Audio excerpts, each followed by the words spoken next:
Welcome back to The Contrarian, everybody. Today I want to talk about a different area of interest of mine, aside from the markets, aside from investing, which is what I typically talk about.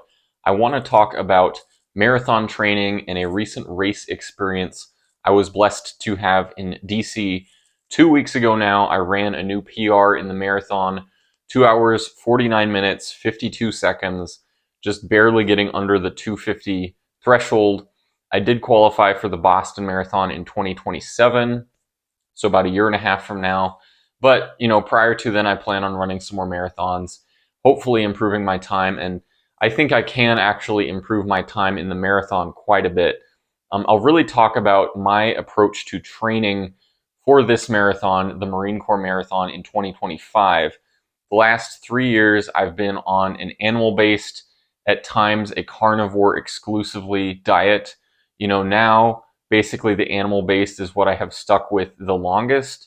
And, probably in the last year, that's been what I've mainly been on. So definitely for the build-up to this marathon, I was on an animal-based diet, which I know a lot of people have different definitions of what that means. For me, it was meat and fruit. Basically, that summarized everything that I ate.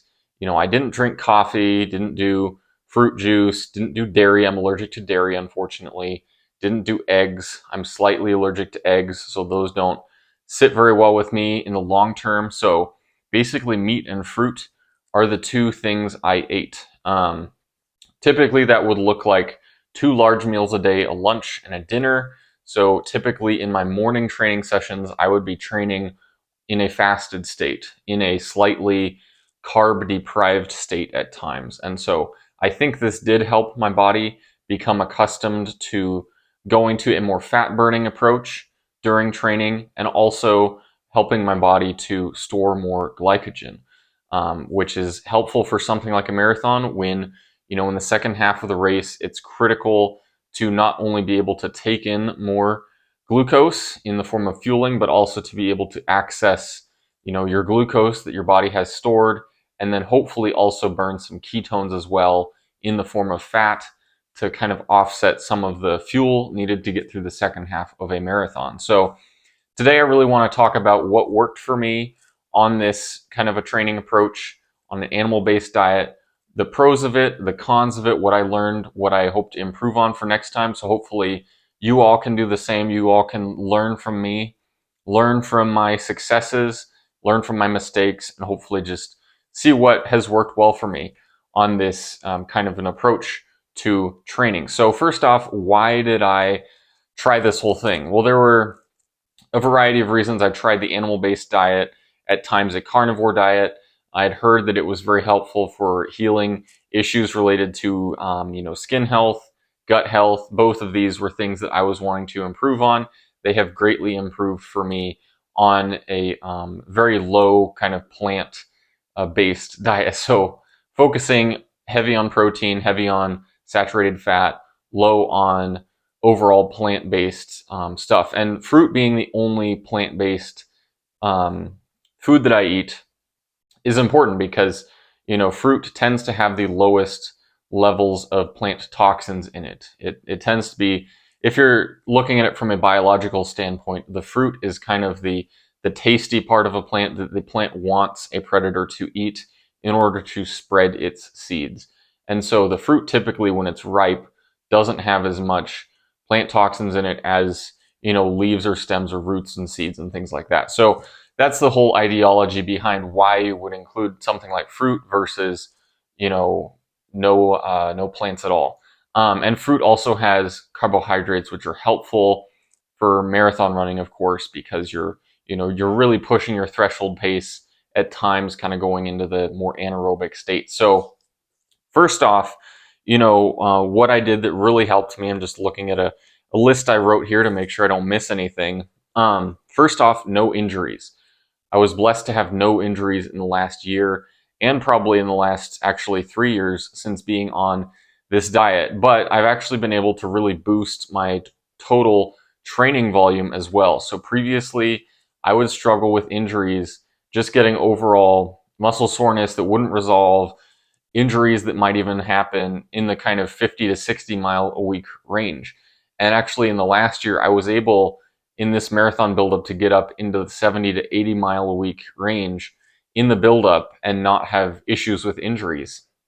And in fact, usually I was actually not that sore during these buildup periods. So I think that just speaks volumes to the level of healing that my body's been able to have, the resilience, the strength it has been able to build with consistent training over time. Because it's not like I was able to go from the 50-60 range straight to the 70-80 mile a week range. There was a lot of gradual buildup into that. So, it wasn't some silver bullet that fixed everything overnight, but I'm just saying like the gradual improvement, the very protein heavy, fat based kind of diet really helped with that. So number one benefit, no injuries for me. Number two was just overall very consistent energy during training. So it wasn't like I was having to really motivate myself or force myself to do a hard workout. If anything, I usually would get to the end of a hard workout and kind of feel like I could have done a little bit more, which is it's a good thing to get to the end of a workout, feel like you crushed it, feel like you could have gone a little further, but then also be able to hold yourself back, maybe take the next day a little easier. And then the next day, 2 days later, you can really come back, hammer it hard again, feel good about yourself. I think that kind of really helps to build success gradually. Whereas previously in my training cycle, it tended to be, unfortunately, like really having to motivate myself to do hard workouts, and at times really kind of falling short of my expectations there, and then kind of building a negative feedback cycle in that. So just very consistent energy, also very consistent just mental energy too. I could find that my mental stamina, what I thought myself capable of, was also boosted gradually over time. So that has been a big benefit as well to carnivore, animal-based kind of diet. I was also able to include more targeted types of workouts, which, I'll talk about kind of the specific times I was able to achieve. But like looking in the half marathon and marathon type distances, it's critical for training for these distances to incorporate training where you're going either at your goal half marathon or marathon pace or a little quicker.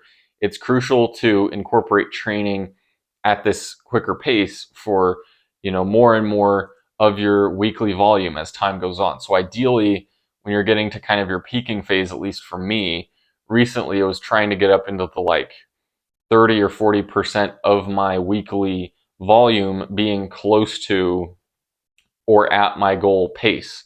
So for the half marathon pace, running actually a 1:13 half marathon this year, which is definitely the better of the two times, that's like a 5:35 pace. The marathon, I ended up getting 2:49, which is around 6:30 pace. So, if you're looking at those two, the marathon is definitely the one I can improve on in the coming years. And I'll talk about why that is. A lot of this has to do with the kind of harder lessons I learned. But yeah, kind of getting into the things I learned, that really worked well. I just touched on that. It helped me not get injured, helped me have really consistent, just quality training. And I would just say, like, if you're thinking of trying the animal-based diet or the carnivore diet, ideally you need a lot of time to give that, a full trial run for yourself to see if it's worth it.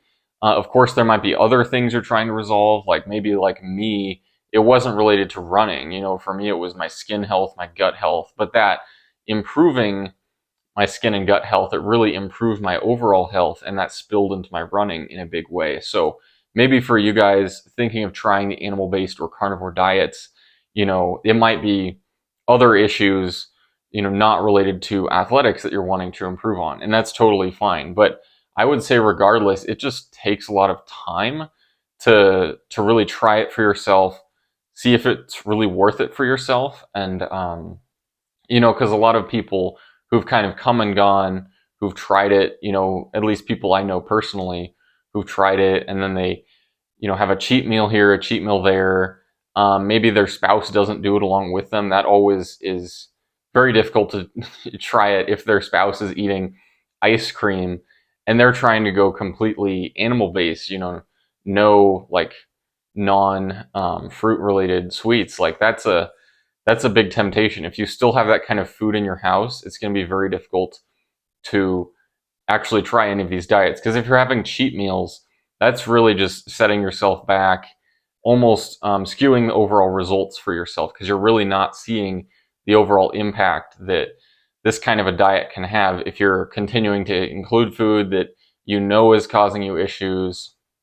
Maybe they're not even big issues, but it's just skewing the results so much for you. So if you want to give it a try, I would say just make sure you have plenty of time to give it a full try. It's probably going to take at least a few months, actually. Even though you might see some benefits right away, I think it really does take a longer time to really see just how much of a benefit it can give you. And for me, for my context, I have no intention of going back to eating any of the like non meat or fruit based foods. And this is having been on it for 3 years now. I have no intention of including any other types of food, whether it be like vegetables or nuts or seeds or things like that. I just don't see any kind of benefit for myself, at least, trying to include things like that. But maybe that's different for you guys. Now, kind of getting into the things I learned the hard way. And this is kind of mainly in the most recent marathon I had, because a little context, I was actually on pace through the first half of this Marine Corps marathon to run 2:38. So I came through the first half in 1:19. I was feeling really strong. I was feeling energetic, like I was ready to crush the second half. And then I kind of hit the wall in the second half of this race. So even though it was still a big new PR for myself in the marathon, I was somewhat disappointed because I slowed down pretty dramatically in the second half. I ran right around 1:30 for the second half, and that got me to 2:49, just under 2:50. But if I had kept that kind of momentum, that same feeling I had in the first half, I have no doubt I could have gone under 2:40. So, going an extra 10 minutes would have been a big improvement. But like, I have no doubt I can achieve that in the future. Why this is I did not incorporate practice with fueling into my training enough. And I feel like oftentimes in my training, on my runs, maybe it was because I was kind of breaking my training, longer days into 2 runs where I'd run once in the morning, once in the evening. Of course, I would eat in between that. And so that's not really helping me with a marathon kind of experience where you don't have a break in between there. You're running 26.2 miles nonstop. And so I think if I had incorporated just singular longer runs, like on my long runs, if I'd gone a little longer, close to the 26-mile range. And of course, like on my long runs, I like to incorporate some of the mileage in there at, quicker pace, like marathon pace, then some mileage at, easier pace. So it's not an all out, like 24-mile at marathon pace, nothing close to that. But maybe kind of building up into my peaking type phase, I would go up to like, 10 miles at marathon pace during a long run. The rest, of the 12 or 14 miles are just easy miles. And so I think if I had tried to incorporate fueling into that more, I think I would have better accustomed myself to just being disciplined about, every 3 miles, taking another gel, honey-based gel, which is what I use. I think it's the best kind of animal-based kind of gel that's out there, is just the pure honey gels that just have honey and electrolytes in them. That's what I personally like the most and plan on sticking with, but I guess to each their own. I'm not a huge fan of kind of the more, artificial gels that are out there. I know they're probably similar, but I just don't like the kind of, dyes or extra stuff they add into them. I get that that's, minute point, but that's just my personal preference. So I would definitely incorporate more just practice with fueling in my training, because if I'm not practicing it in my training, chances are it's going to be difficult to do it during the race when I haven't really practiced it. So that is really why I hit the wall in the second half. Really, it was like miles 15 to 20, I would say, were the toughest because it's, I still have 11 miles to run, starting to feel low energy. Once I got to mile 20, it's like, okay, you got this. You can power through this. But yeah, definitely slowed down in the second half. That was really because of a lack of practice with fueling. In this marathon, I only took 2 gels with me when I started. Big mistake.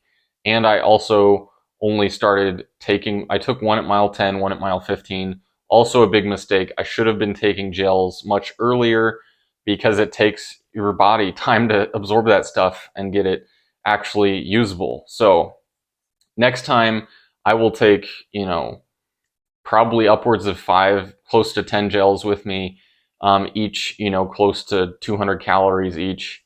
And I'll be more disciplined, starting in mile 3 or 4, take the first gel.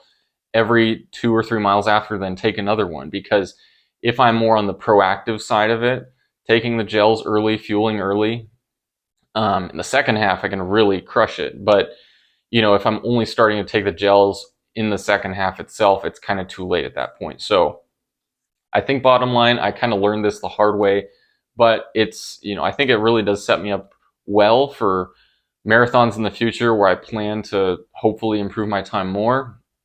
I think I really can because, my overall half marathon time is pretty quick now, 1:13. And then going through that, first half of the marathon in 1:19 and feeling really strong at that. I think it's just a indication that I can improve my marathon time quite a bit in the coming years, which I hope to do. And overall, it's just really worth it. Like, you get to the finish line, you get these amazing medals. The Marine Corps Marathon was just such a, I would just say, an emotional experience too, because it's not just like your typical, large U.S. city type marathon. There's a lot of Marines there. There's a lot of heroes there. Like Kyle Carpenter has been there a lot in prior years. I didn't really see him at all, at least in person this year. But they have a lot of decorated Marines there, decorated military who are there. There's a whole mile, I think it's mile 13, where there's no spectators allowed, and they have just a solid mile of photos of fallen Marines. And so it's just a very emotional experience. You get to the finish line, Iwo Jima Memorial. They give you these amazing, quarter zip sweaters and medals and everything. So, I hope to do the Marine Corps Marathon again. It was an overall good experience. Definitely the largest marathon I've run, participant-wise. Some 40,000 runners were there this year. So just a huge crowd. The spectators were amazing too. That's just one thing I hadn't realized before is, when you sign up for these large participant bases marathons, and it'll probably be the same thing when I run in Boston or LA or other marathons I hope to do in these large cities, but it's just like the entire course, there's almost constant cheering. And so that's just a huge boost to you as a runner as well. So for those out there who are wanting to, try their first marathon or something like that, I think it's an overall just amazing experience to run a marathon like the one I just did in DC. But you can also sign up for, any host of other marathons that are smaller. It won't be that same kind of just massive crowd type energy, but it'll still be a marathon. Less than 1% of the world's population, I believe, actually ever runs and finishes a marathon of any, within any time. And so just running a marathon itself puts you in the top 1% athletically, at least in running. So, I hope you all overall just enjoyed this video, hearing about what I'm trying to do for myself, optimizing my own health, optimizing my running, distance running, with the animal-based, very, protein heavy, fat heavy, but incorporating some fruit-based carbs, honey-based carbs, strategically trying to walk that tightrope when it comes to training. Yeah, I'd love to hear any of you out there who've maybe tried this as well, what you found successful or not, and any recommendations for me. Love to hear your thoughts. Hope to see you all again at some point.